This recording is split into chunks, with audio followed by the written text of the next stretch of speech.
Black Men in White Coats is an organization that aims to increase the number of black men in the field of medicine through exposure, inspiration, and mentoring.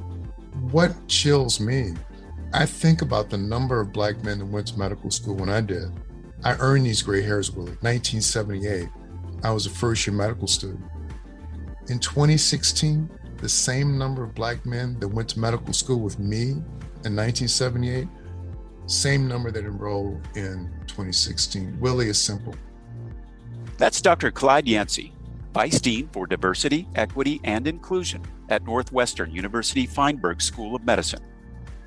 On this episode of Moving Medicine, a podcast from the American Medical Association, Drs. Frank Clark, Michael Knight, William McDade, and Clyde Yancey discuss the importance of increasing diversity in medicine.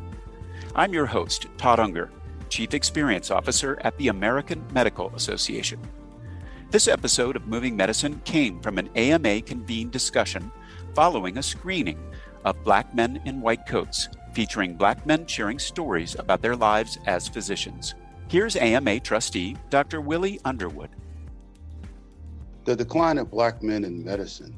To hear from some of those who have overcome the barriers to become a black male physician, leader, and influencer. We hope that you enjoyed the screening of Black Men in White Coats documentary with those who have lived experience in navigating the path of becoming a black male physician leaders. To help us to dive deep into this discussion, I'm pleased to welcome the dynamic voices and leaders in this work who have joined us in this conversation tonight. So I'm going to allow the panelists to introduce themselves, and we're going to do that in alphabetical order, starting with Dr. Clark. Thank you, Dr. Underwood. Dr. Frank Clark, I'm an adult psychiatrist, practice out in Greenville, South Carolina, where I serve as the medical director and division chief of adult inpatient services and consult liaison services. Excited to be here and have this conversation. Dr. Michael Knight, an internal medicine and obesity medicine physician and assistant professor of medicine at the George Washington University School of Medicine and Health Sciences, and also serve as the chair of the Minority Affairs section of our AMA. Thank you. Dr. McDade. I'm Bill McDade. I'm an anesthesiologist in Chicago. I'm also the Chief Diversity, Equity, Inclusion Officer for the Accreditation Council for Graduate Medical Education. I'm a past AMA trustee and past chair of the Minority Affairs section. Dr. Yancey. I'm Clyde Yancey. I am professor and chief of cardiology at Northwestern University Feinberg School of Medicine. Concurrently, I serve as Vice Dean of Diversity and Inclusion, and I'm the Associate Director of our Cardiovascular Institute. Additionally, I serve as Deputy Editor for JAMA Cardiology, one of the several journals in the JAMA network, and I'm delighted to be here to host this conversation. And I'm Willie Underwood. As previously stated, I'm on the Board of Trustees at American Medical Association. I'm a board-certified urologist, and I'm also the Executive Director of the Buffalo Center for Health Equity. Let's get started. In the documentary, Dr. Dale stated that if you don't have a seat at the table, you're on the menu. Right now, if any, there are very few black men who are sitting at the table. So what does that mean to be at the table? Let's start with Dr. McDade. Thanks, Dr. Underwood. Having a seat at the table is equivalent to the idea of diversity. When you are part of the conversation, that means that you are able to bring perspectives that other people in the room may not have. Now, what that also comes along with is having a voice. And so a seat at the table is not enough. You actually have to be able to be heard when you're at the table. And that additional leverage is the inclusion part. So being there and representing is really the most important thing that you can actually bring to a discussion of diversity when you're in that room. There are all kinds of decisions that are being made all around you, and you have to be able to be part of that conversation, or else they will not be made in the best interest of you and those people who you might otherwise represent by having been there. As perspectives are very important, that everybody gets a chance to be heard, and everybody gets a chance to be involved. Dr. Clark, please add to that.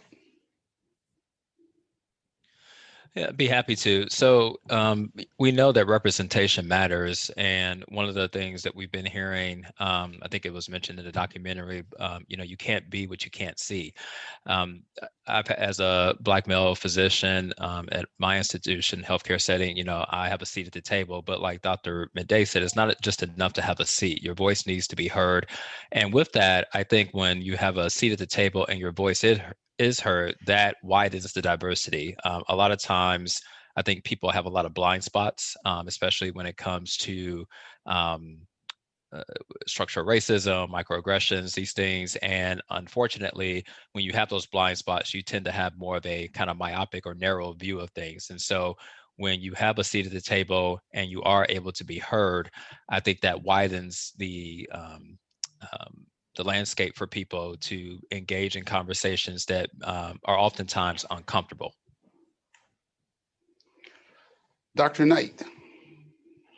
Thank you. And it's such important points. When we talk about, seat at the table, many people may say, well, you have a panel full of African-American men who have a seat at a or multiple tables.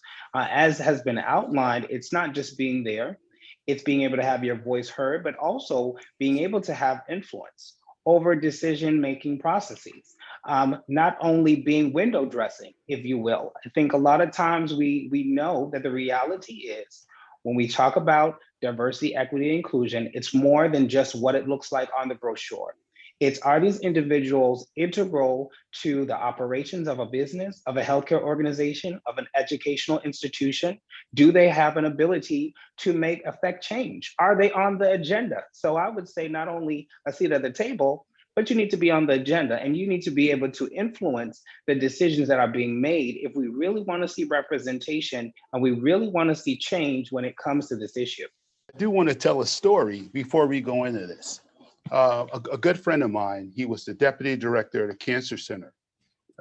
And they meet with the board of trustees of the cancer center. And when he got there, the director was set there, the chief of staff, all her hench people all had seats at the table with the board. And he, as the deputy director, was on the side seat, literally with the staff, okay? It was a year before he was ever allowed to present in front of the board. And he was allowed to present in front of the board because the board asked them to present, okay? So when we talk about, yes, he's deputy director, second in charge, treated as though he was me, right? I mean, who had no seat at the table, no title whatsoever.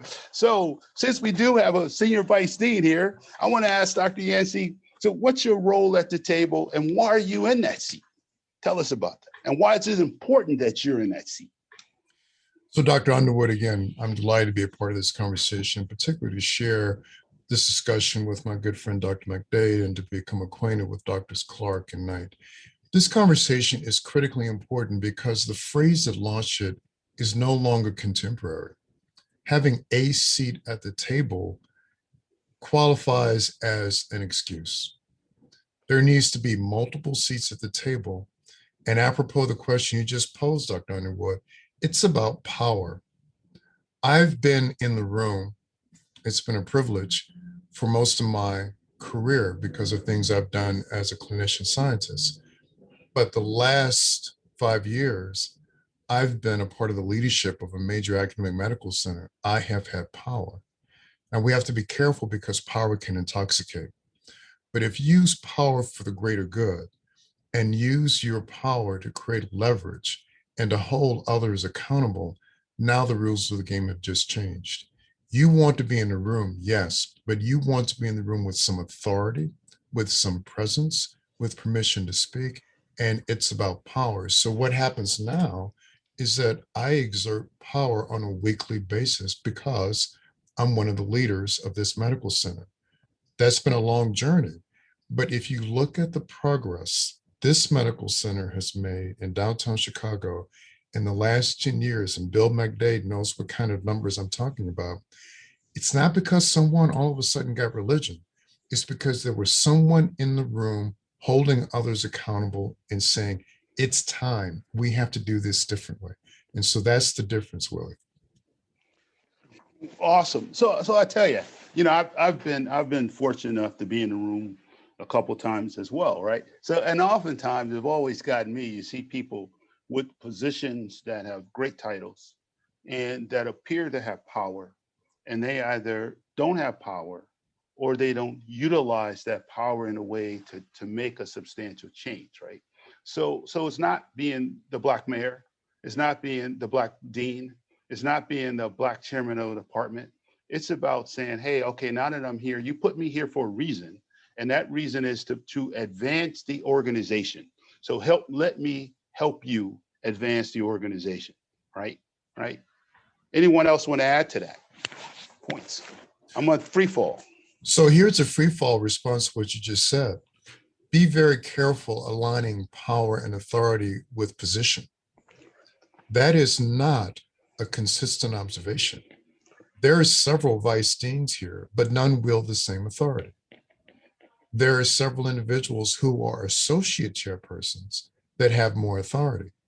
One has to pay particular attention to whom it is that has sufficient leadership traits that they're able to recruit others to follow an idea, generate a new idea, and here's the important thing, execute on the idea and deliver a greater good. That's where power emanates. And so it really is something you have to understand carefully so you can know, because you may find out that you are paying deference to someone with a title, and that's not where the power resides. I mean, Jim Collins or Jim Maxwell couldn't have said that better. Medicine doesn't stand still, and at the AMA, neither do we. AMA members are physicians like you who are shaping the future of medicine. Become a member today and join the movement. Visit ama-assn.org/movingmedicine.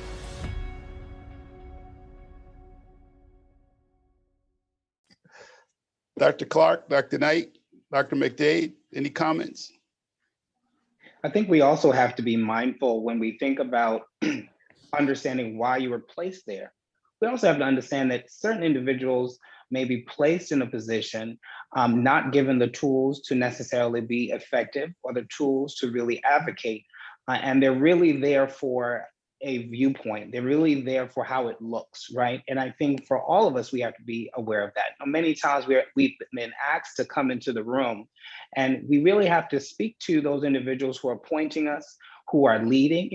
What is it that you would like for me to bring to the conversation? Do you want me to be here and really express what I believe can be effective? Are you really looking for my viewpoint, or are you looking for me to be a go-between to deal with the fires as they arise and put them out and keep everyone happy? I think that's a reality that we also have to talk about, because that is a challenging position that many individuals are placed in, where they think they're coming in because people want to hear a viewpoint, and they actually want you to make things edible and receivable to others and kind of be that face. So we know the reality is that there's politics involved in a lot of things, in a lot of organizations. And it's about understanding how organizations work, how power works, how influence works, but then also being able to navigate that. And that's a learned discipline.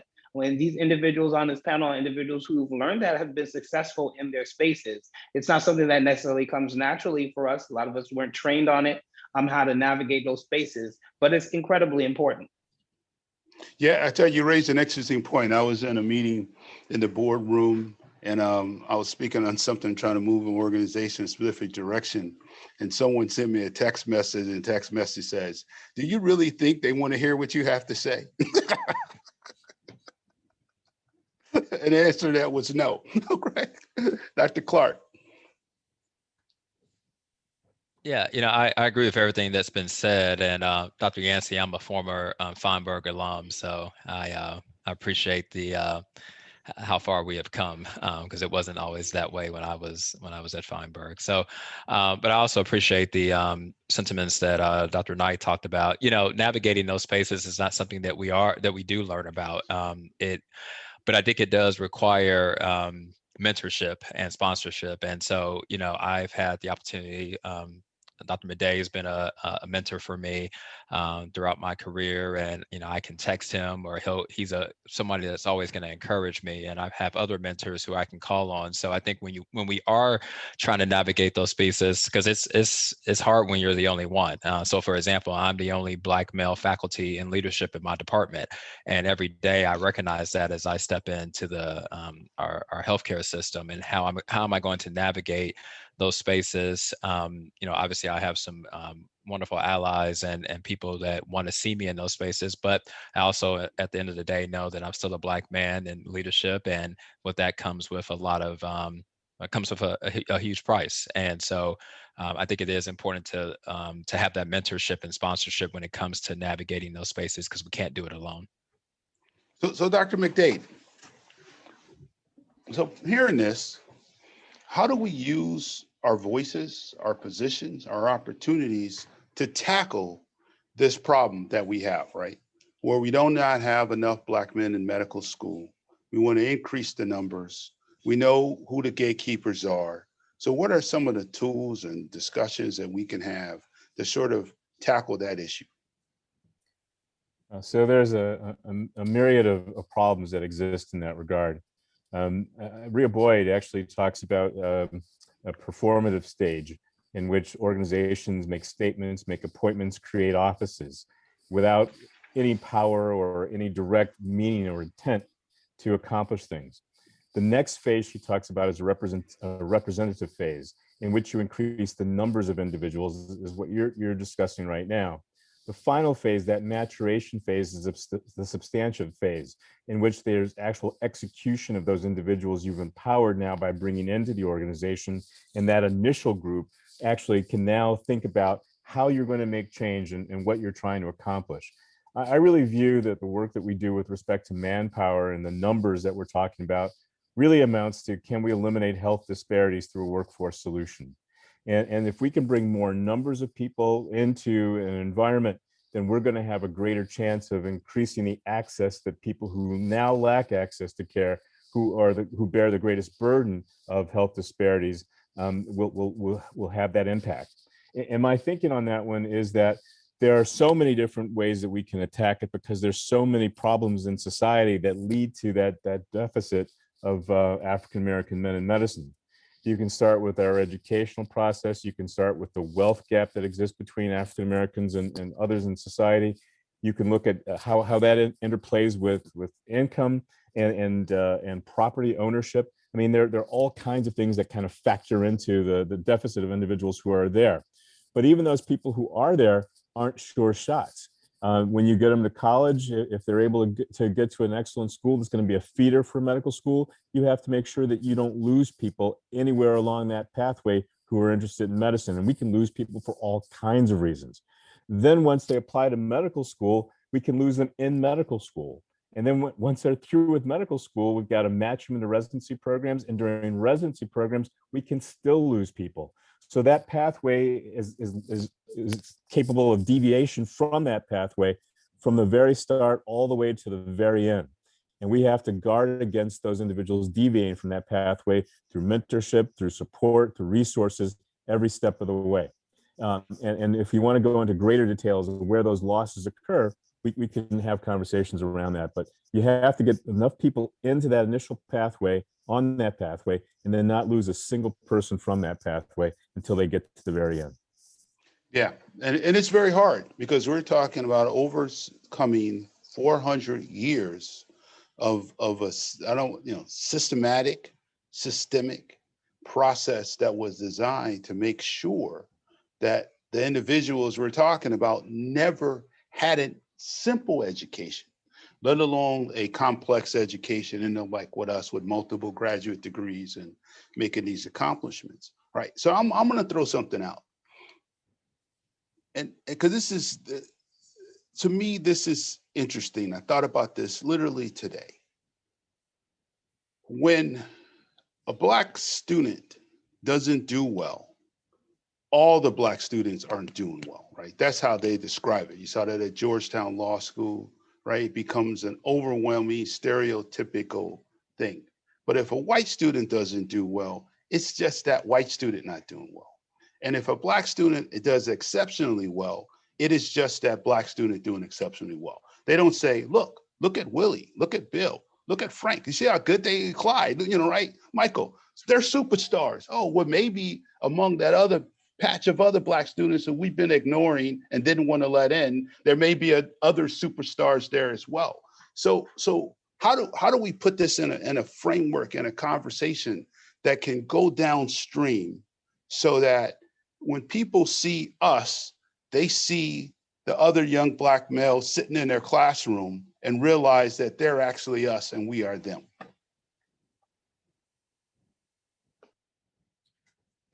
So, Willie, I'll start with this one, because what you've capably described is the pernicious presence of bias.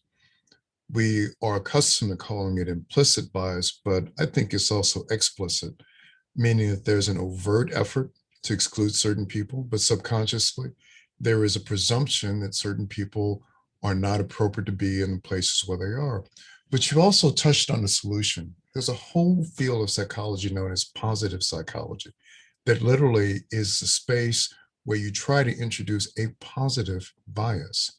That is to say, if you supplant the negative bias with the positive stories of a Bill McDade, of a Frank Clark, and you get the narrative to focus on these kinds of success stories, and you cause that momentary pause the next time someone is making an instant judgment about another underrepresented minority medical student, oh, but Bill McDade, wow. You begin to see what it takes. That kind of positive psychology, that positive bias that does something very important. It shifts the thinking in a place where people are more favorably inclined. The explicit bias I worry about are the people that adamantly insist that there's no problem and that it's all a meritocracy and that everybody has the same equal chance. And as Bill so capably described, beginning with childhood, many people start off with so many barriers to overcome. The idea of an equal chance is a non sequitur. And so I think if we start thinking about positive psychology, Willie, we can start making, I think, a fair difference in this area. I want to get back to the question you posed, though, that Bill answered, because one of the other ways to think about what do we do about the overarching problem, let's use a sports analogy. It's just shots on goal. I mean, if you take only a handful of shots and you're playing hockey, you're going to lose. You need a lot of shots on goal or a lot of kicks at the net if you're playing soccer, if you plan to win. It's shots on goal. That means we have to think, you use the word downstream, Willie. I think we have to think about upstream. We have to start at the earliest possible place where we can encourage STEM, and then we can encourage college matriculation and the right level of support so that there are more people making application. Because what chills me, I think about the number of Black men that went to medical school when I did. I earned these gray hairs, Willie. 1978, I was a first-year medical student. In 2016, the same number of Black men that went to medical school with me in 1978, same number that enrolled in 2016. Willie, is simple. We need more shots on goal. I tell you, I love that phrase, right? Shots on goals, and it's simple. It's something to see. So and you touched on two things, and I'm gonna sort of tie them together with this next question, unless someone want to specifically comment on what was just said. Let me just add one other thing to it, if I can. And that is, I think we have to think about that first question around leadership and then how that plays into that second question of representation. What Dr. Yancey has been terribly successful with at Northwestern is he was able to diversify the thinking of the people who make the decisions about selection very early on in that process. And they've been working at it over 20 years. And it doesn't happen because the people who are applying change. It happens because we think about what barriers we're placing on folks and the normative sorts of things that we think of as excellent and how that needs to shift in order to really assess excellence and bring in people who are going to make a difference. And I think if we don't do this reverse ideation with respect to our roles as leaders in institutions and blocking the progress of people who are on that pathway into medicine, then we're doing a disservice to the process. So there was something that I used to say in medical school, is that I started on the start line, but my classmates started with a 100-yard dash, and they started 75 yards down, and they beat me by a yard, and they're turning around saying, "Look, I'm faster than you. I'm better than you." Wait a minute. You still have those kind of jets, man? You still got those jets? No. No. So that doesn't add up, right? Because if we started equal, I would have smoked you. I'd have been home asleep by the time you crossed the finish line. So yes. So, and this leads us to the, sort of the next point that I also want to put into this conversation. So when we reflect upon the JAMA podcast on structural racism, there were basically two camps that sort of comes out of this conversation. One camp uses a platform as a tool to suppress the truth altogether. So it's the truth of the history of the country, the truth of how we got to where we are. And then the second one believes that we are in the midst of a post-racialism, which means that racism no longer exists in this society. So let's sort of break that down a little bit and see how that plays into the current state of affairs that we're in. Dr. Clark, I'll go in alphabetical order.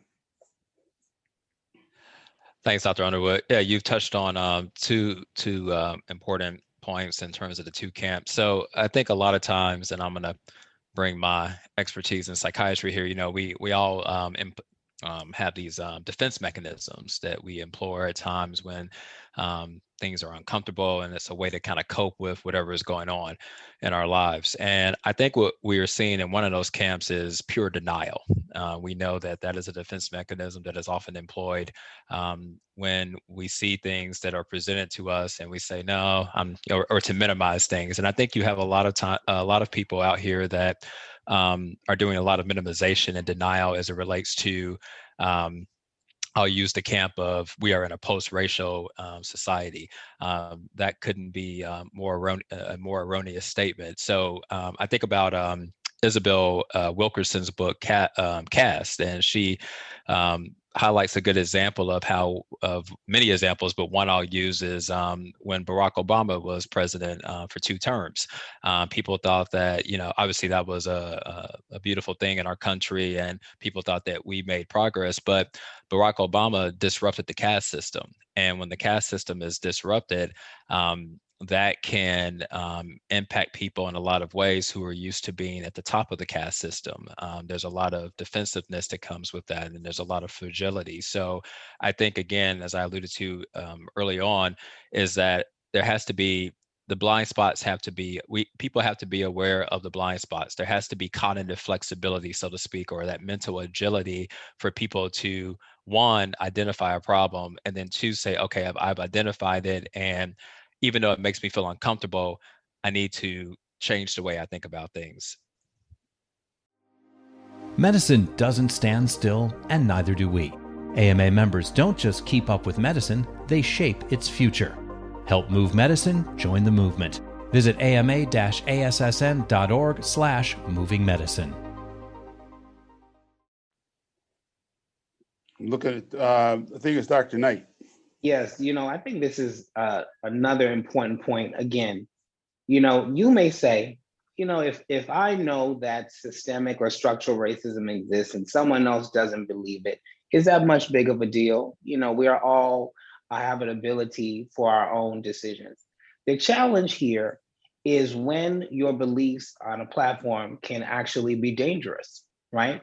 We know that to address inequities in health, to address workforce diversity issues, to address all of these things, we have to start from the basics, and we have to start by acknowledging that it's not a level playing field. If you believe there's a level playing field, there's no point in us having any diversity and inclusion efforts. There's no point in us doing work around health disparities. Everyone has the same opportunity for optimal health. Everyone has the same opportunity for educational advancement. And so when you have an issue at that fundamental level, you can't just be quiet. You can't just stay silent, because that is actually a very, not just challenging, it's not just a difference of opinion, it can be a very dangerous issue.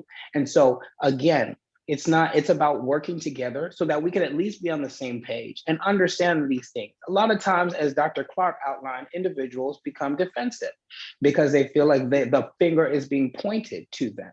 They are being identified as the root of an issue, or someone who has created an issue. And they say, you know, I just was doing my job. I was born into a situation. I don't feel like I've caused this. Why is the burden on my back? And again, it's going back to the language, it's going back to understanding the fundamental issue. And even if you are not the cause of it, do you have a role in uprooting the barriers to care, the barriers to educational advancement, the barriers to equity? And I believe that all of us have a role in that, but we cannot take and be an active participant being anti-racist or in addressing inequities if we don't even believe that they exist. And that's why that was a huge problem. Dr. McDade. Yeah, I'll just think, and pull the opinion of our colleague, Dr. Kamara Jones, the past president of the American Public Health Association, rather. And what Kamara Jones does is describe racism in three groups. There's institutional structural racism, there's personally mediated racism, there's internalized racism. And she does wonderful allegories that you can Google her on YouTube, and I think they're quite insightful and thinking about the different types. So Eduardo Benito Silva, who's a past president of the American Sociological Association, the Duke faculty member, really talks about structural racism, which he refers to as racism without racists. And that's really what we're talking about. It's the ubiquitous, sort of omnipresent racism that's everywhere in society, that is so closely entwined in the fabric of society that we don't even know it's there. It's the normative things that we say are important when there's no basis for it, and we don't understand how those normed situations are really the result of privilege to the dominant class. And so if you're thinking about how do you think about racism, structural racism in society, Dr. Jones asked the question, do fish feel wet? It's so much and part of what we are doing and what we think in our society that we don't see it. And because we don't see it, it's very easy to ignore it and deny that it exists. But you can measure structural racism by outcomes, not individual actions, but by outcomes of groups in society that have been lost, what their potential has been lost because of this racism.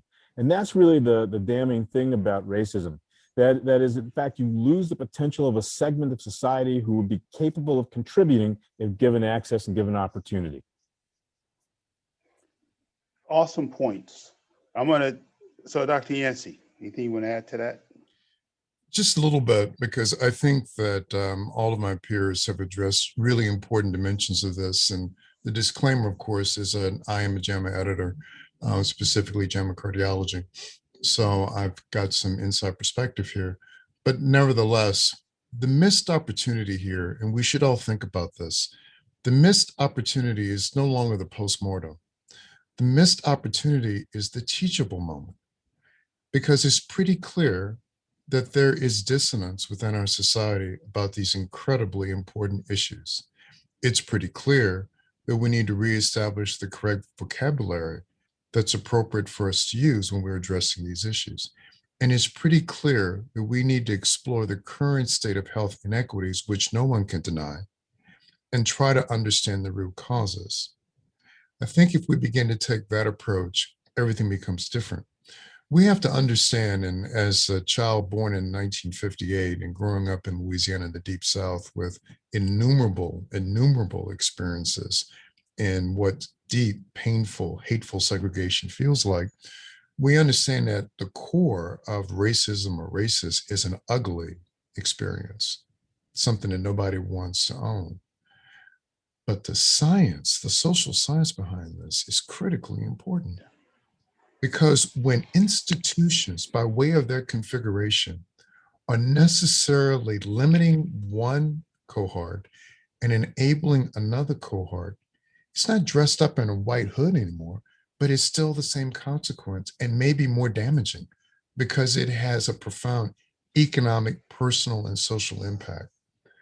I'm really drawn to this notion that as we begin to understand that there are barriers based on the structure of our institutions and our policies, that we forget that people created those policies. People created those institutions. And I'm drawn to this quote from C.S. Lewis, and I'll just give you an excerpt, Willie. Just give me 10 seconds. The greatest evil is conceived and ordered in clear, carpeted, warmed, well-lit offices by quiet men with white collars and cut fingernails and smooth-shaven cheeks who do not need to raise their voices. C.S. Lewis, he's conveying the notion that that's where the evil resides. It's not that overt system. It's the people and the mindset of those that created the system, which gets me to wrap a loop around one more point that's still on the table. We talk about Black men in white coats. Ostensibly, we talk about diversity. We talked about shots on goal. But let's remember the real diversity that we're looking for is the diversity of thought. We want people in the room that are capable of thinking differently. Frankly, I don't care what they look like.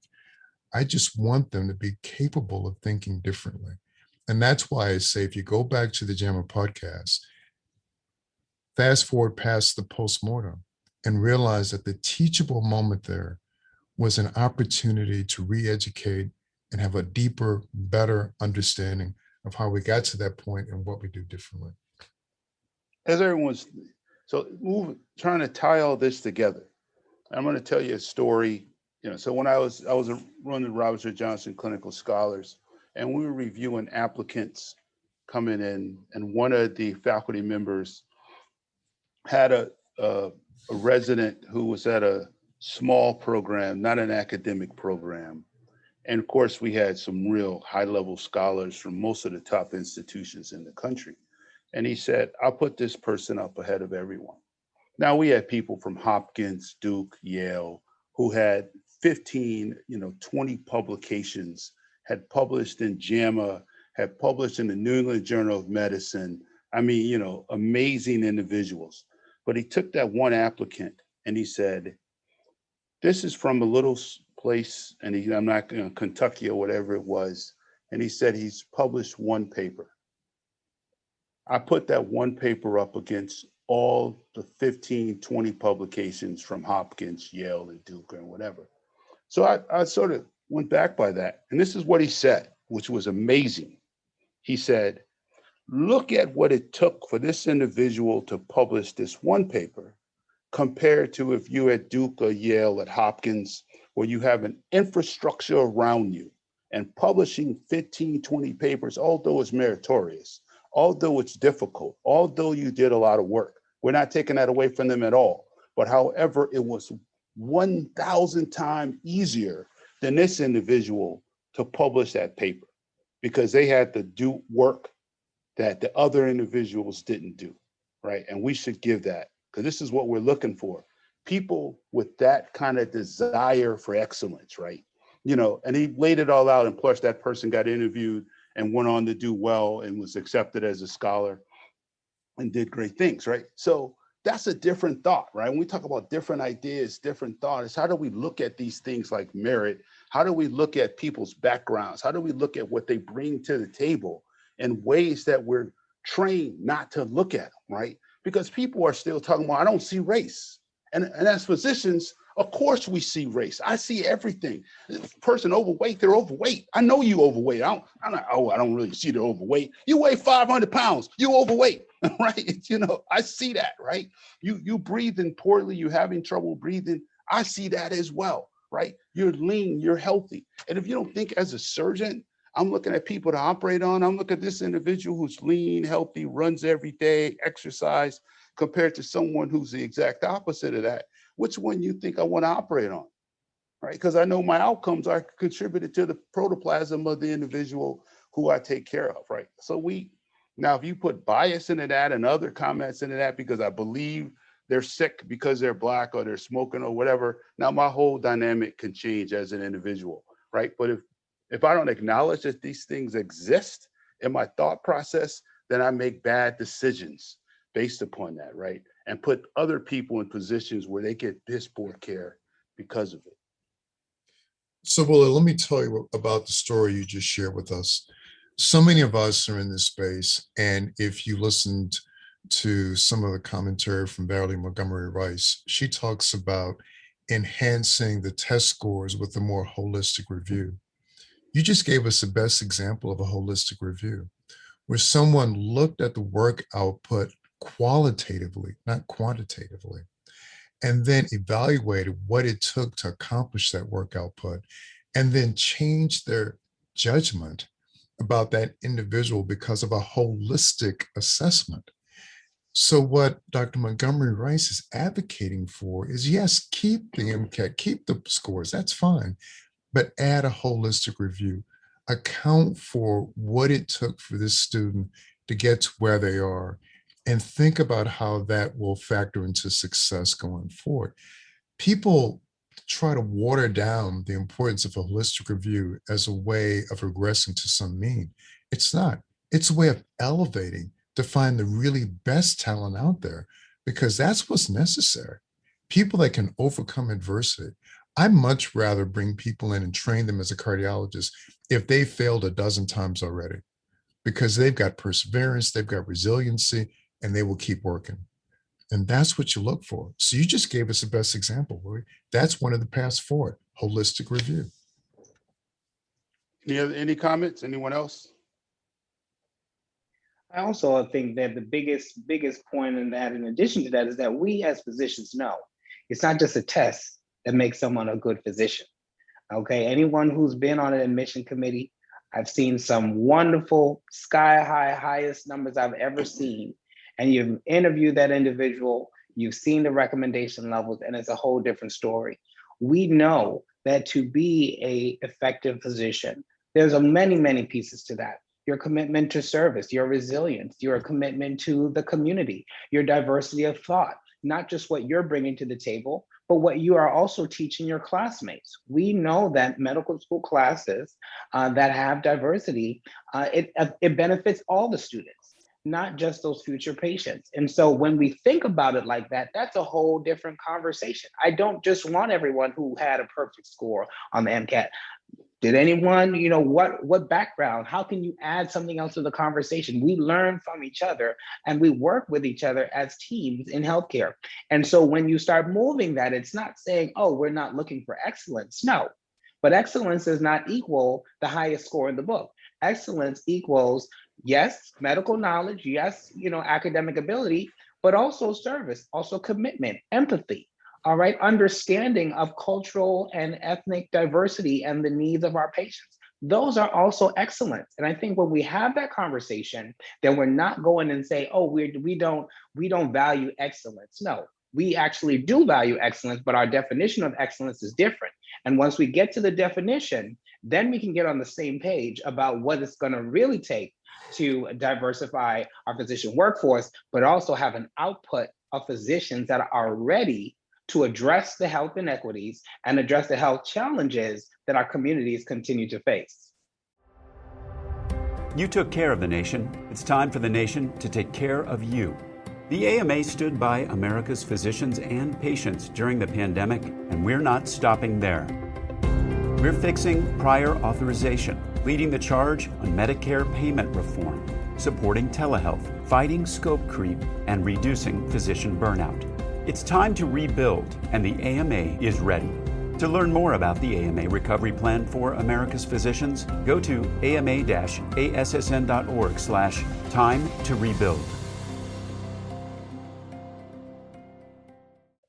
Wow. The idea of using these standardized tests, sorry, Dr. Underwood, these standardized test scores as a measure of quality, I think is problematic.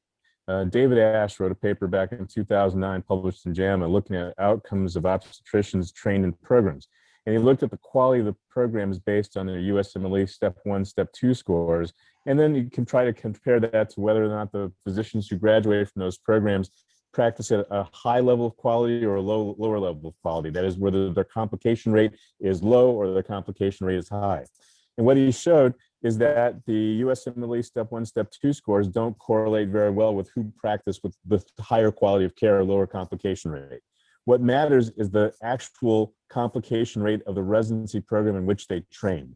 So if the residency program had a low complication rate, they practiced with a low complication rate, and that persisted for 17 years after they graduated from the program.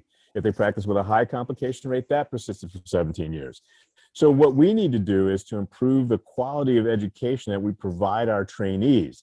And that's what really determines how successful someone is going to be as a physician, not those individual things that we put a lot of emphasis on because they're easy to measure, STEP scores or MCAT scores, but it's really to make our own practices better in the training environment, because that training environment is so influential on an individual's subsequent career.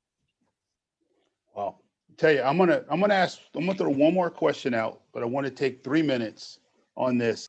And we've somewhat touched on this. That's why I think we can do this in a short period of time. Dismantling the current narrative of why we don't have more Black men in medicine, addressing the root causes and dispelling the myths. Any comments?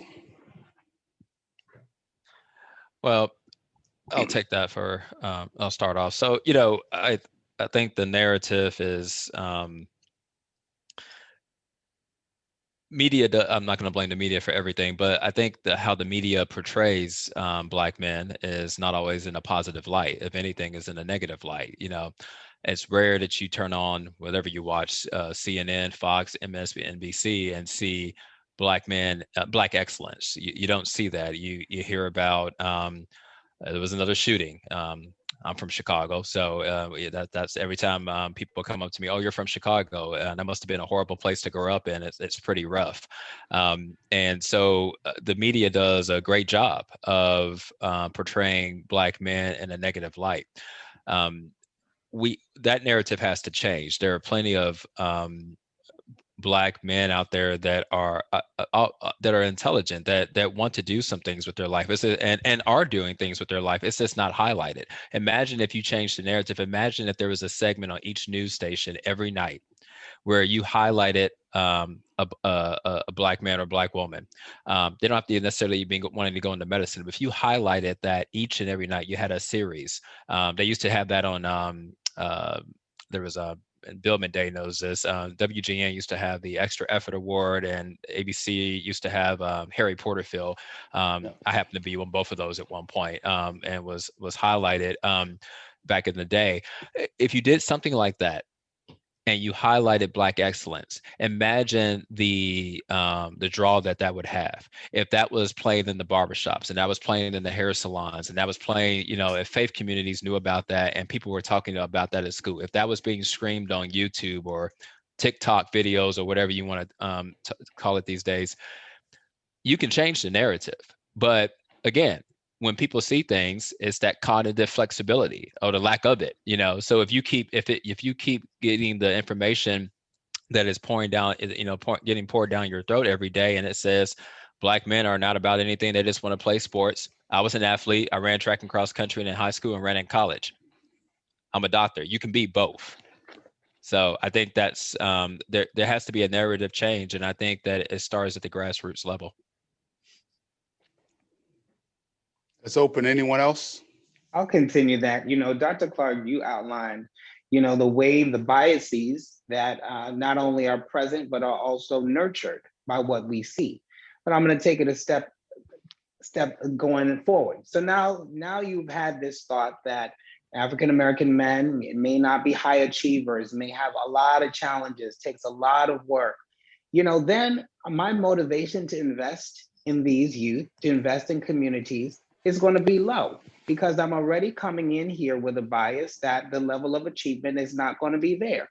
When we talk about, and I know we're going to come to that question, when we have a school, a medical school, says, okay, we want to increase, why don't we have any more Black men coming into medical school? It's to go to the admissions committee. Let's talk to the admissions team and say, well, the Black men that come across my desk don't look good on paper. And the ones that do look good are going to other schools, right? So then what's the next conversation? Oh, we're going to have a scholarship program for the high achieving college students, right? Many of those students were achieving high anyway.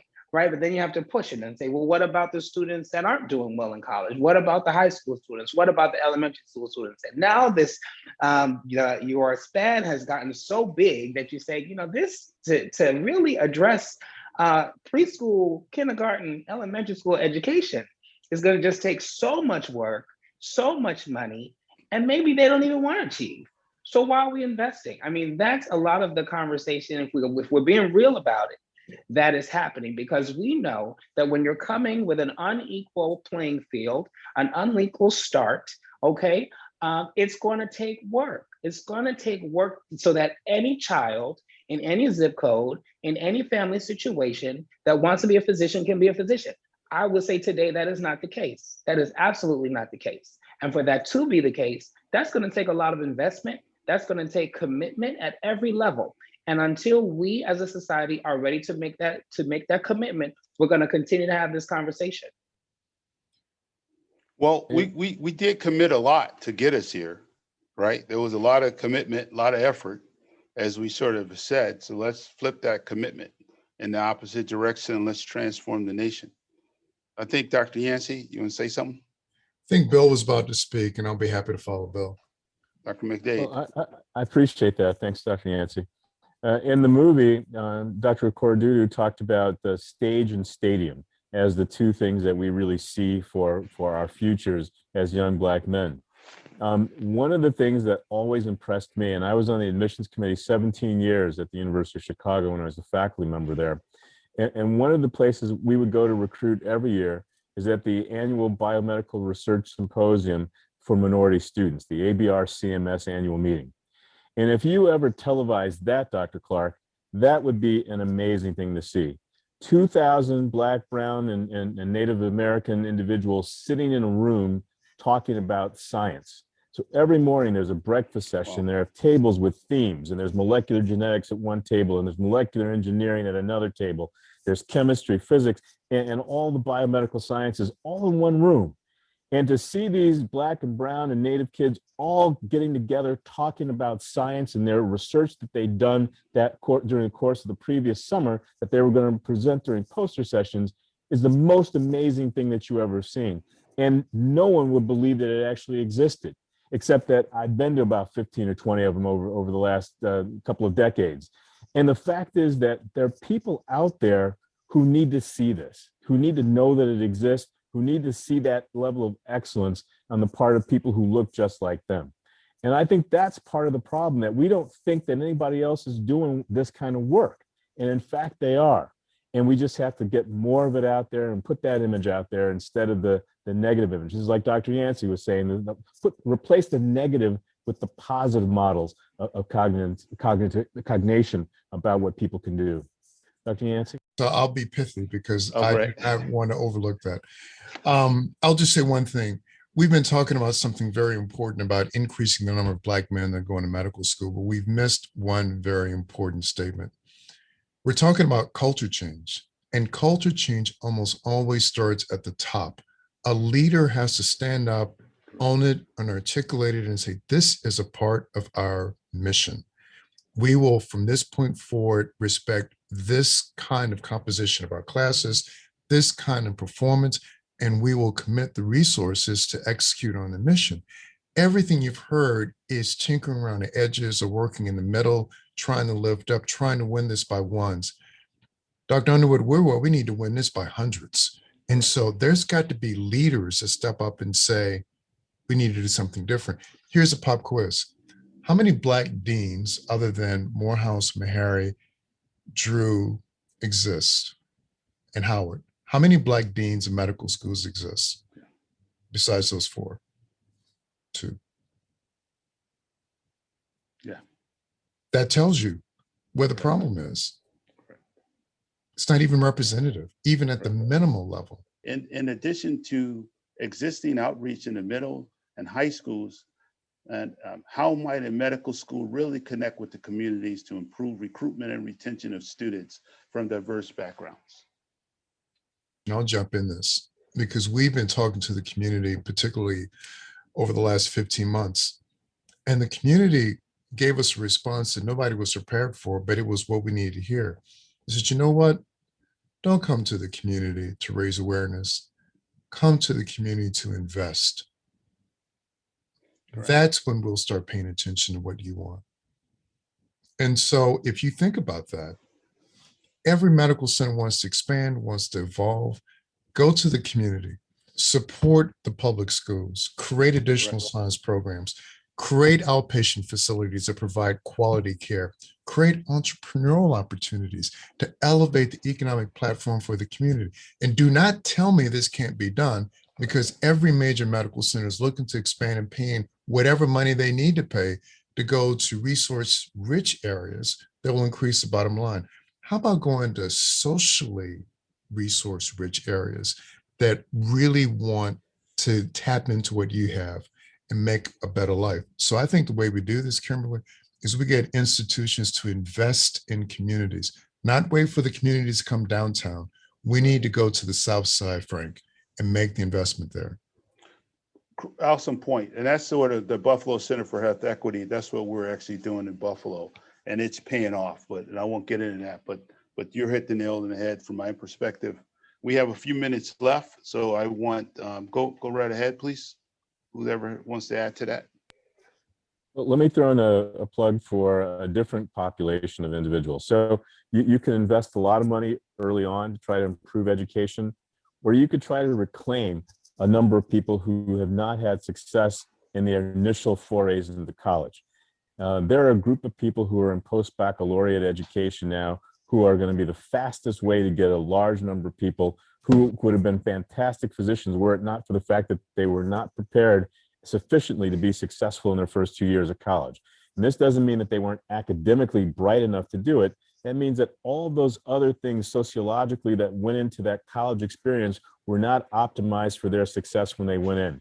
And it undermines their ability to have been successful candidates for medical school, because you take your basic science courses typically in the first 2 years of college when they were just understanding how college worked. And I recommend Anthony Abraham Jack's book, The Privileged Poor, as a case study in what happens to folks who go to those feeder schools for medical school and then don't meet with success in those first 2 years, but they're so bright they catch up by years 3 and 4, but they've already done irreparable damage to their grade point average and to their ability to perform well on the MCAT, and so we lose them. Those post-baccalaureate students and medical centers would invest in post-baccalaureate programs to allow them to reclaim those individuals who are strong scientists and very bright people who could be capable doctors. I think that's another way that we can actually increase our numbers very quickly. And very quickly, I would pay attention to the work of John Rich, an African-American scientist, a MacArthur Genius Award recipient, who identified the pernicious influence of the adverse childhood experiences. By the age of 6, you can identify which child is going to be successful just based on the aggregate adverse childhood experiences, like poverty, like a broken home, like depression in the household, like substance abuse in the household, stuff a small child can't control. It's right there. I heard something recently that I thought was so profound. All of these things require different policy. We believe that we only own public policy, but the truth of the matter is that all policy is health policy, because everything comes home to rest in the health, life, and living circumstances of individuals. Correct. So I want to say this. When Bill, when you guys were saying this, the thing I was thinking of, we have a JUCO program for those athletes who go off the Division I schools and they can't make it. They go back, they get additional training, they're allowed to come back in, right? That's the same sort of concept. We get that with athletics, and we can do the same thing academically. Yes, just because you fail, and I don't mean because you fall early on, that shouldn't mean that you're dead, right? You should be able to come back and be able to move forward. Gentlemen, great conversation. Thank you very much. I'm going to close with this story. I was a freshman in high school, and the teacher told one of my classmates' father that he should move him away from me. Why? Because I was a bad influence on him. When they asked why I was a bad influence, she said, he's overly polite. He wears a shirt and a tie every day, and he raises his hand all the time when he asks questions, and he actually does his work. He must be up to something. Yeah, I was up to be trying to become a doctor. God bless everyone. Thank you very much. Take care. Thanks, everybody. Take care. You just heard from Drs. Willie Underwood, Frank Clark, Michael Knight, William McDade, and Clyde Yancey on increasing diversity in medicine. I'm Todd Unger, and this is Moving Medicine, a podcast by the American Medical Association. You can also subscribe to Moving Medicine and other great AMA podcasts anywhere you listen to yours, or visit ama-assn.org/podcasts. Thanks for listening.